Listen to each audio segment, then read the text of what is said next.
Welcome, good to see you. Thank you. So, as you and I sit down, Mr. Biden steps off a plane, he arrives at NATO, oil's at $120. We had a commodity super cycle. It started before the war, but it's a huge alpha for you. How optimistic are you that this super cycle in commodities really holds and continues? Yes, we're in a super cycle, commodity boom, and when it started, I thought it was going to taper down. Now, with what's happening in the world, I think we're seeing a resurgence. And for us, as a commodity-based economy, this is really great news because our revenues just go up. We're then able to put money to a number of issues, capital investment, which has been going down over years. We're able to put money into social projects, to address the question of unemployment and poverty. But the world is grappling, your people are grappling with the cost of living crisis as well. I want to understand, and the global investment community want to know, the political capital that you have, will you deploy that to protect credit ratings or to deliver subsidies? What is the priority for the political capital you have? Well, we've always sought to be balanced, even as we had a real inflow of revenue recently, rather than put it all into social concerns. We decided to balance so that we can balance our books, we can reduce our deficit, but at the same time address the issue of social needs that our people have. So we create that balance and the country moves on. Let's say that the bond markets go with you. They're with you at the moment. You've got a fair wind. We talk about political capital. Yeah. You have a neutral stance on the Ukraine-Russia war, as I understand it. Yeah. Is there pressure for you to hold a neutral stance? Is it a political pressure of history from the ANC? Do the people of South Africa support your neutrality? Well, the people of South Africa in the main, yes, do support the stance that we've taken. And the stance that we've taken is largely born out of our own DNA, a DNA that says resolve problems through negotiation, mediation, and try to bring people together. And that is how our democracy was won. And we now carry that DNA forward, even into global issues and conflicts. We believe they should be resolved through interventions of negotiation and mediation. And I understand that that's your position. You said on Twitter last week, I've been approached to play a role in mediation within your BRICS standing. Did Putin ask you to do that? Who has requested your mediation skills? When I spoke to President Putin, I told him that we were being approached largely by non-state institutions who believe that the experience that South Africa has can be brought to bear on this. So in my discussions also with President Xi Jinping, I informed him that we are being approached, but those approaches are slow in coming forward. And we are saying if approached much more positively, we are willing to play whatever role. Does it take Biden to lift the phone to you, has he, to ask you to mediate, to ask you to garner support? No, President Biden has not called.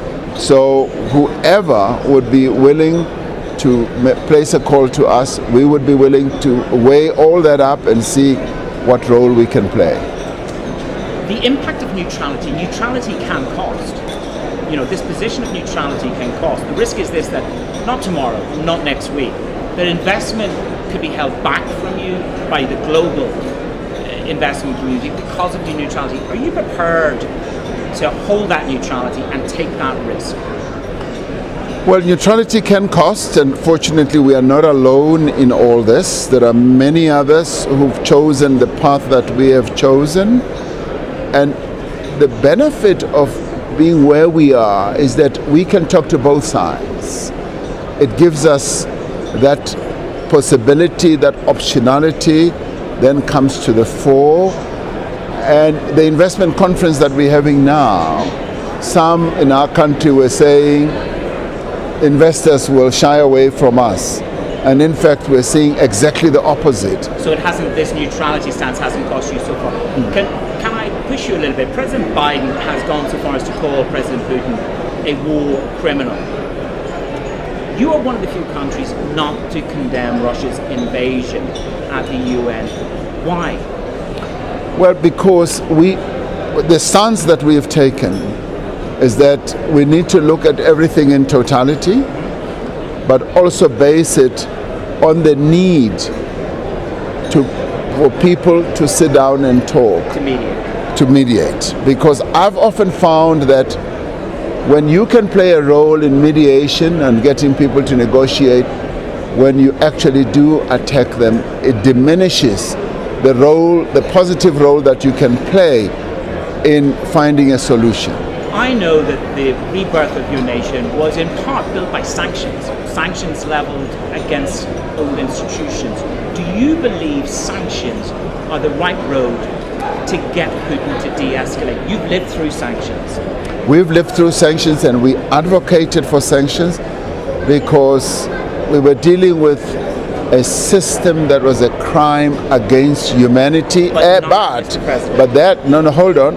And everything else had failed. Many attempts have been made to bring the parties together, and it had failed. And that was then opted for as the last resort.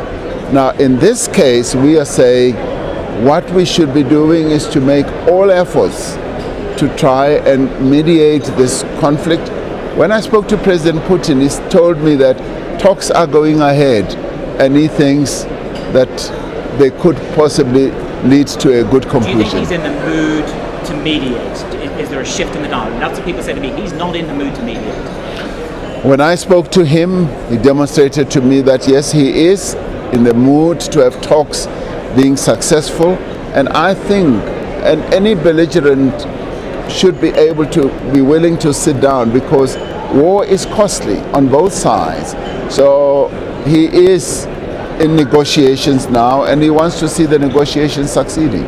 Cyril Ramaphosa, thank you for inviting us today. We hope to see you soon, and for your time and your hospitality here in Johannesburg. The President of South Africa, Cyril Ramaphosa, on Bloomberg. Wonderful.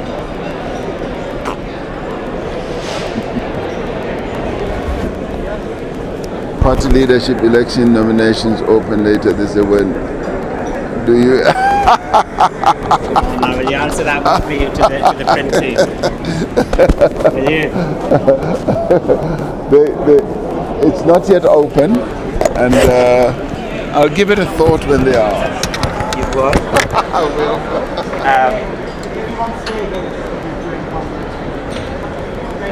Mr. President, thank you. Thank you. It's always good to see you again. See you again. Can I get a photograph? Yes, of course. Thank you. Just here by the flag.